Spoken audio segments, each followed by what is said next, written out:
वफाकी हुकूमत ने 15 सितंबर से स्कूल खोलने का ऐलान कर दिया। वफाकी वजीर असद उमर ने कहा कि रोड और रेल ट्रांसपोर्ट को भी 10 अगस्त से खोल दिया जाएगा। सिनेमा हॉल, थिएटर्स, रेस्टोरेंट्स और शादी हॉल भी एसओपी के तहत 10 अगस्त को खोले जा सकेंगे। मज़ारात भी 10 अगस्त से खुल जाएंगे, लेकिन उर्स के लिए सूबाई हुकूमत से इजाजत लेनी होगी। मुहर्रम के लिए उलमा के ताबुन से एसओपीज बना ली गई है।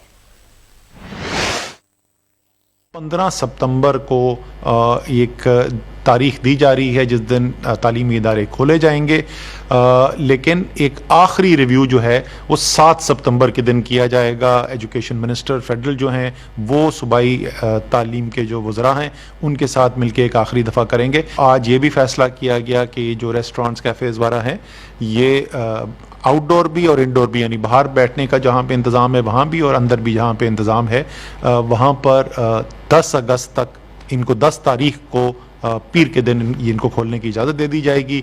अगले 2 से 3 दिन के अंदर इनके एसओपी जो हैं वो फाइनलाइज कर दिए जाएंगे। ये जो हैं टूरिस्ट इलाके जो हैं और इनके होटल्स वगैरह जो हैं इनको परसों से यानी 8 अगस्त से खोल दिया जाएगा।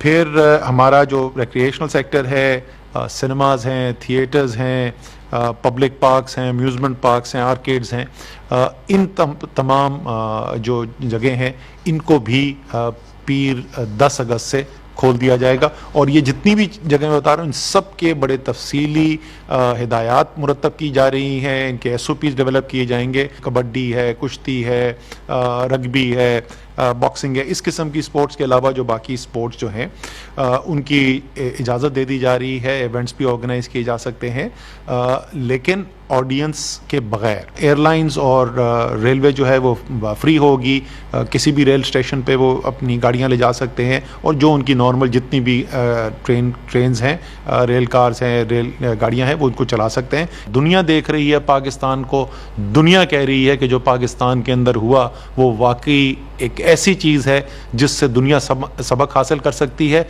और ये सब इसलिए मुमकिन हुआ कि इस कामयाबी के जो हीरो हैं वो पाकिस्तान के अवाम हैं, वो आप हैं।